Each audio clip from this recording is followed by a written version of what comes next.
So let me see. It's like 12:25 on I remember the 30th, the day after Thanksgiving, Black Friday. Well, now it's Saturday.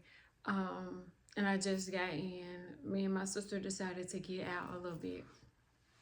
But on Monday was my scheduled procedure. And today, I laid around for a while, didn't do much, and then I got up and got dressed for us to go. We were just going to sit out just to catch up a little bit like we tend to do. And the first spot we were at, we spotted somebody that we knew, and the first thing he was like, "What y'all doing now?" And we were like, "Dang." People think they know, like we joke because we don't really get out. And then we went to the second spot, and somebody else, a girl, I don't know, like 20 something years. And she was like, "Where y'all sneaking? What y'all doing out? Is it snowing outside?" Like and I asked my sister, I was like, "Dang, we really don't come out that much that when we do get out, people notice it and it's like it's strange to them." But for me, it just felt like grateful to be able to get it, to be out and to be able to be seen. I know a lot of people get depressed around the holidays. You start thinking about the people that's not there and how holidays used to be. My cousin actually sent me this video of like a old school holiday, like a black southern holiday. And I was like, dang, we ain't had one of them since like since the 90s. And he was like, since 1994 to be exact. And I was like, damn, it's been 30 years since we actually had a traditional family Thanksgiving, Christmas holiday. It's been 30 years since my grandmother passed away, March 31st, 1995. And that was the glue that held our family together. And I remember posting that once the glue of the family passes away, the family, kind of, and one of my aunts was like, well, that's when it's left up to us to keep it together. And I agree. I do agree with that. So, it does give me a different outlook. Like, I could have been laid up in the room recovering from the surgery, but glory to God, I'm not. I'm healthy. I'm okay. The friend of mine that I seen out, she was like, she was she was happy to be alive. And I was like, you look good. She was like, you too. And she said she felt good. And I was like, that's good. We take for granted sometimes just being out and enjoying yourself and being in your element. And I don't want to take for granted another day, another minute. Because whenever I sit out and I talk to my sister, we self-reflect and we talk, and it's encouraging, and it's also it's good for the soul when you can sit up and you can talk about, like, how we could have been but we wasn't. Because I was telling her, like, yes, my plan is to return back to school to do something I should have done before, but there is a time where you got to be like, no more regrets. I don't have any regrets. And I look at the opportunities that my kids have been afforded, and I'm like, okay, if I hadn't have done this, or if I hadn't went to school then they might not have, so it's reasons why you're not supposed to live with regrets. When I was working at this one spot, this lady said, depression comes from regrets and things of the past, and anxiety comes from things of the future, worrying about future things. And I'm always stuck in between the two, because I'm used to, by nature, having a safety net, having a backup plan, being a responsible one. So I'm always worried about tomorrow. And then I'm also thinking about what I should have done or what I could have done by now. I said I'm going back to school, and so Facebook and everything, my timeline has been filled with nothing but nurses and doctors, things like that. And I was like, I'm not going back to school for nursing or doctor. That I don't have that kind of time to go back to school. And then I think, well, if I had started 10 years ago, 8 years ago, I would be done by now. And so those are the type of regrets that I have. But then I'm thinking like, but was it really regrets? Like, do you weren't not doing anything, you just wasn't doing that thing. So I love when me and my sister and she reminds me like, we not on anybody's timeline. And for her, I try to do the same for her. I try to encourage her and enlighten and help and motivate and keep her accountable the same way, she does for me. And I think that that's important for everybody and anybody to have that kind of relationship with somebody where they can keep you accountable, but also say, you ain't just been sitting back not doing anything. Like, look at the kids and look what you have been doing, although it may not have been in this field or that field, what you wish for yourself now. But going through the things that I have had to go through just this year alone with the heart condition and needing the heart procedure and stuff, I'm grateful for a whole lot of things. And like I said, just tonight being, seen and saying, what y'all doing? When y'all sneaking here? It could have been different. She could have been coming to visit me at my house after the procedure saying, well, why didn't you tell anybody? Because that's my sister. I ended up telling her yesterday at Thanksgiving. She was like, you didn't go into details and tell me what was going on. I said, well, I didn't know how. I didn't know, how to explain what I was going through. And I didn't want to worry you or bother you because I didn't know anything. So I was just, dealing with it on my own, as we tend to do. Instead of bothering people or burdening other people with our problems, we keep it to ourselves and we try to deal with it ourselves. And that's stressful. In therapy, I think it was when we were talking about being able to trust somebody enough to tell them, things like that. And she was like, and that's big in itself. And because I was like, we share stuff, but I'm not going to push my burdens off on her the same way. Although, I did tell her I was having surgery. I didn't go into details and things like that, but I didn't tell her till like maybe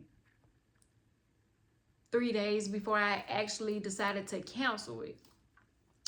And, the first thing, of course, she said was, what do you need me to do before, after, do like, what do you need me to do? And, of course, I said, just pray. And the reassurance and be like, I got you, or if y'all need something, call me. That's always good.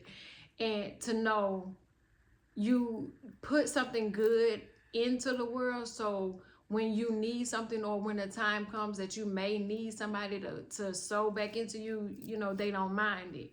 And I have spent my entire life being a service to others that is given to me naturally, and it's given at times when I want to be humble and don't even want it, like I don't want the sympathy, and I don't want the empathy, and I don't want you to feel sorry for me. I don't want all of that. I just want to fulfill my purpose and let my life be an example, because there's going to be somebody coming behind me that's going to go through this same thing, that's going to need these same instructions. And if I don't leave the instructions, they won't know. I tell my kids all the time, look, I haven't been the best mama, but I'm up there at the top. But y'all didn't come with an instruction manual. I had to figure it out every day. And each child is a different child that needs a different kind of mom. So with even with what I'm going through, I could, and I did lay down and give up and just like, you know what, God, if that's, you know, the plans that you have for me, then I'll do it. But because of the assignment that's on my life, I couldn't do it. I couldn't just give up and lay down. And I was praying for answers. I was praying for signs. And I'm so anointed that I was the small signs, but you have to stay present. So I was praying for signs, and Tuesday there was a pine cone, not a pine cone, a honeycomb, like a beehive on the doorstep. And I'm allergic to bees. So the first thing I thought of was like, oh, I'm afraid that they think I done knocked their house down, so a whole bunch of bees gonna come and attack me. And so I was just on the porch, emptying a vase in the yard. And so I got the broom and I knocked the honeycomb thing off like a hockey puck, and I knocked it in the yard. And I came in and I said, well, that's strange, because you know I didn't see any bees around. It's cold now. And so I sit down at the bar and in the kitchen, and I looked up the spiritual meaning of a honeycomb, an empty beehive, honeycomb beehive, at literally at my front door. And it was everything that I had been praying for. It was prosperity, abundance, wisdom, the coming of community. I had to run and find something, a leaf or something to stick through there to put it back on the porch. I was like, you know what, God, that's my problem. You know what I'm saying? I pray for signs and I pray for messages and I pray for prophecies, and then when you send them, I ignore them or I knock them off the porch. And so this was, you know, right before my therapy session. So when I got to therapy, she was like, you're smiling. I was like, well, let me tell you what happened.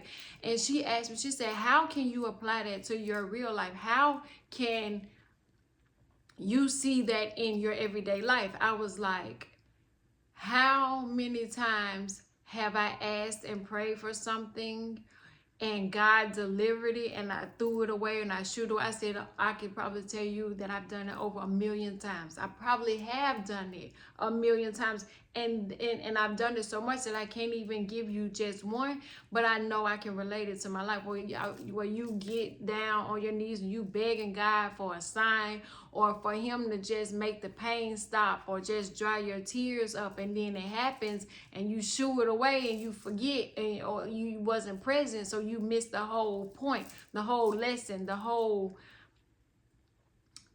message in the mess, the whole testimony during the test. And so I also thought about last week when I had a doctor's appointment. The life-changing doctor's appointment was on the 15th anniversary of my brother's death. And then Sunday, you know, as I was cleaning up or cooking or something, I don't know what I was doing, one of his songs came on, and I said, you know, he's been gone 15 years, so I don't remember what his voice sounded like when he laughed, when he sings, or, you know, when we're in conversation. And I said, but I hear him in these things, because the beehive at the front door would have been classic, something he would have done, knowing that I'm allergic and I'm scared, that I would have been like, oh, these bees about to eat me up.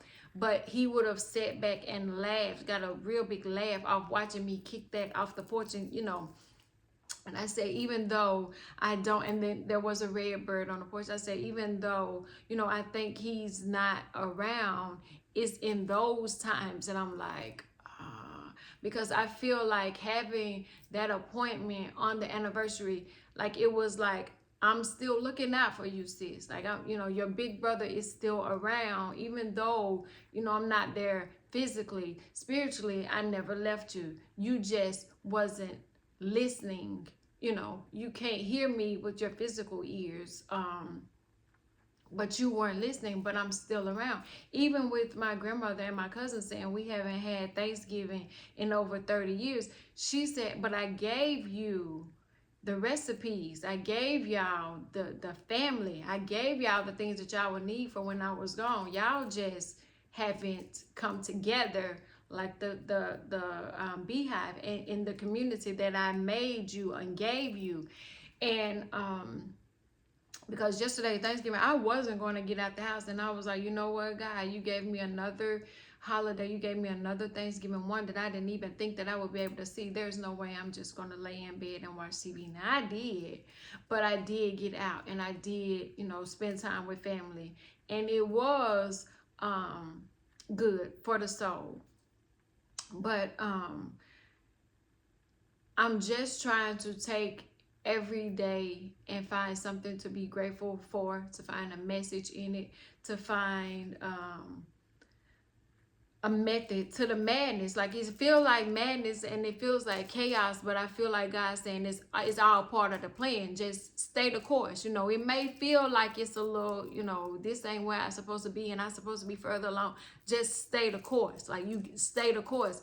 The preacher preached, don't worry about tomorrow, because tomorrow may not come. Worry about today. Stay present in today. Be happy for today. Be grateful for today. And that's the way I'm trying to live now. With my renewal of my faith, I want to be present. I want to be happier. I want to have more, point out more good than bad. Yes, I'm allergic to bees, and had they been out there, they might have been angry, but the beehive was the message that I had been praying for. That's the symbol that I had, the sign that I had been asking God, you know, send me something. Let me know you ain't forgot about me, because it feels like you forgot about me or you ain't listening. And they said, I'm going to sit it at your front door so you will know I hand delivered this right here. Because you thought I forgot, but I didn't forget. And then even though you was afraid at first, then you sat down and you thought about it. Well, you know, I have been asking for him to send me a little sign. Did I throw it away?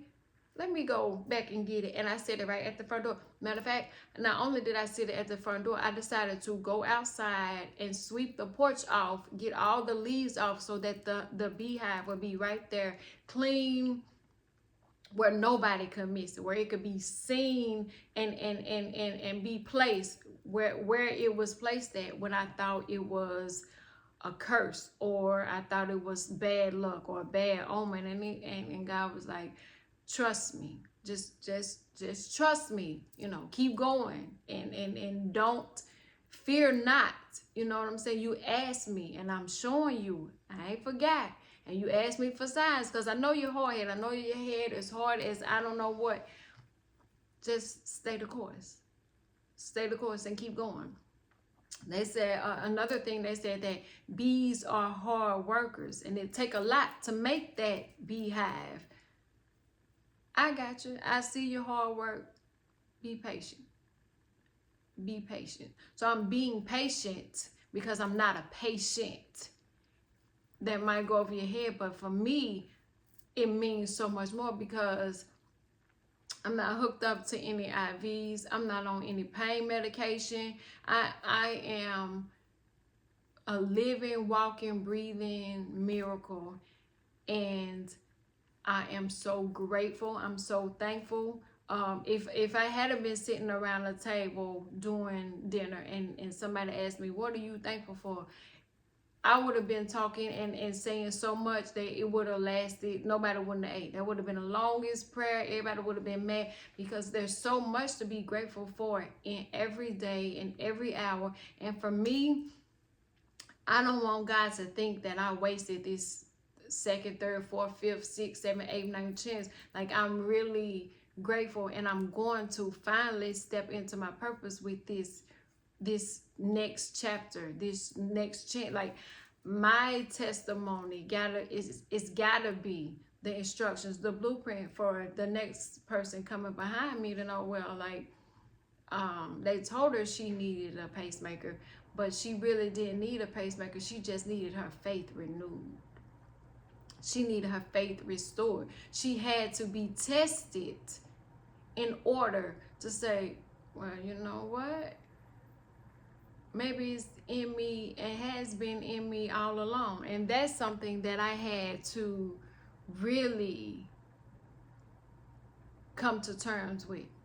Um, when I was looking up some of the natural cures for low vitamin D and low potassium, the herbs were sitting here and downstairs because I had bought the herbs and racked up on the herbs, but I got distracted and I put the herbs away. But I came in here and the things that I needed to make a tea, and I poured it out, and I still haven't made the tea. Been distracted some more, but heal thyself. I did pull out all my medical books and all of the books that I know and the computer, and I studied and I read over it, and I was like, okay, what you're saying is you got to go within. It's within you. I equipped you with it. You just got to remember it. And so that's where I'm at now. I'm grateful. I'm thankful. Around Thanksgiving and for Thanksgiving, I'm thankful to see another one.